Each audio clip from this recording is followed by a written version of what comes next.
वालेकुम अस्सलाम। ये सवाल वसीम अकरम कादरी का है।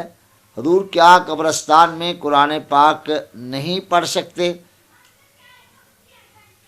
अहले हदीस कहते हैं नहीं पढ़ सकते। जवाब ये है कि उनका ये कहना कि कुरान मजीद में कब्रस्तान में कुरान मजीद नहीं पढ़ सकते, ये तो उन्हीं से पूछिए। और मैंने तो अल्लाह के औलिया को देखा कि उन्होंने जब कब्रस्तान में गए तो कुरान की आयत को पढ़ा। उनको ये कहना कि वहाँ कुरान पाक नहीं पढ़ सकते, ये उन्हीं से पूछिए। मैं कुछ नहीं कहता। मैंने अल्लाह के बड़े बड़े औलिया को देखा कि उन्होंने कब्रस्तान में जाकर अल्लाह का कुरान पढ़ा। किस जाविये से कहते हैं, ये जाविया उन्हीं को मालूम होगा, उन्हीं से पूछिए, वो अपने कौल की वजाहत बेहतर फरमा सकते हैं। और मैंने चूँकि वैसे भी मेरी सारी उम्र आदत ये रही कि मैं किसी की मुखालफत करने की बजाय उसकी बात में खैर का पहलू ही तलाश करता रहा, और अब भी मैं इसके अंदर खैर का पहलू ही तलाश करता हूँ। मैं ये कहूँ कि मैं ये कहता हूँ उसकी कोई हैसियत नहीं है, ये उनसे वजाहत कीजिए कि वो क्यों कहते हैं कि ऐसा नहीं करना चाहिए। वजाहत फरमाएं। मैं उम्मत के अंदर इत्तिहाद और वहदत का कायल हूँ। मैं चाहता हूँ कि इस उम्मत में इत्तिहाद पैदा हो जाए, यगानगत पैदा हो जाए, वहदत पैदा हो जाए। ये उम्मत आपस में कभी भी लड़े झगड़े नहीं। मुद्दत हो गई मैंने ये सारा का सारा मामला, अगरचे मुझे सारे जाविये आते हैं और जिनको पता है उन्हें ये भी पता है कि मैंने मुनाजरे भी किए हुए हैं, लेकिन अब मैं उस दौर को भूल गया। मैंने कभी उसका तज़किरा नहीं किया। मुझे सब पता है कैसे कहते हैं, कैसे नहीं कहते, जवाब कैसे देते हैं, किस अंदाज के।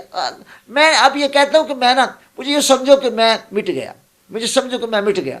यानी मैं कुछ नहीं हूँ ना। मैं क्या बताऊँ, इल्म का इजहार क्या करूँ, मैं क्या बताऊं कि फलां किताब में क्या लिखा है, तुमने क्या लिखा, फलां ने क्या लिखा। मैं कुछ भी नहीं कहता। मैं ये कहता हूं कि जो बंदा इस दौर में इस उम्मत को वहदत की लड़ी में परोने के लिए जिद्दोजहद कर रहा है, उसकी अजमत को सलाम। वो कोई भी हो जो रसूलुल्लाह की उम्मत को एक करने के लिए काबिश कर रहा है, अल्लाह उसके इस अमल में बरकतें अता फरमाए, अल्लाह उसको नवाज ले। रही ये बातें कि फलां क्या कहता है, पिछली पूरी सदी इस पे लग गई, पूरी सदी लग गई। यानी अगर एक तरफ से किताब आई तो दूसरी तरफ से फिर उसकी मुखालफत में किताब आ गई, फिर किताब आई तो किताब का जवाब आ गया।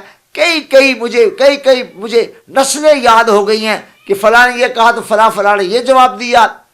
ये किताबों के नाम तक मुझे याद है। मैं वक्त नहीं ज़ाया करना चाहता। बहरहाल अगर ऐसा हुआ, पूरी सदी में उम्मत को उससे आला मकाम नहीं मिला बल्कि नुकसान हुआ। अब जो लोग वहदत उम्मत के लिए काम कर रहे हैं, मैं उनको सलाम करता हूँ।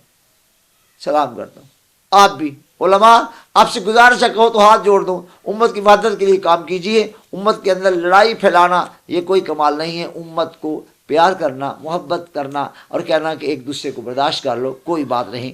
वरना मुझे बहुत कुछ अपनी ज़िंदगी के वाक़यात याद हैं कि मैंने कोई अमल किया तो मुझसे मेरे साथ क्या हुआ। मैं चुप कर रहा था, मैं कुछ नहीं कहता। बहरहाल उम्मत के लिए वहदत चाहता हूँ। हल्का जिक्र में बयान करता हूँ तो ये नारा कभी किसी कोने से कोई नौजवान लगा देता है, हमारा अज़्म हमारी अज़मत, वहदत उम्मत। ये हमारा मोटो है, ये हमारा नस्बुल आयन है। अल्लाह सारी उम्मत को बरकत अता फरमाए।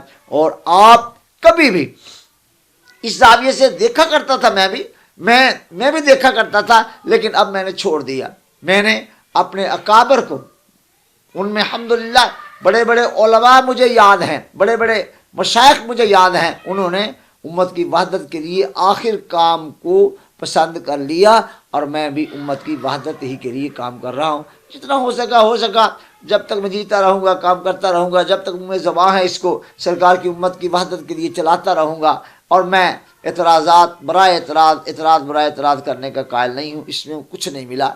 ये वसीम अकरम, अल्लाह आपको अमल की तौफीक अता फरमाए। बहरहाल उलमाए अहले हदीस से भी गुजारिश है कि वो भी अपने अंदर नरमी पैदा करें, तो नरमी पैदा करें।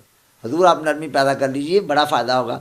उम्मत को वहदत की तरफ ले आइए, इंशाअल्लाह आपको अल्लाह सरबुलंदी अता फरमा देगा। मैं आपके लिए कलिमात खैर ही कहने का कायल हूँ।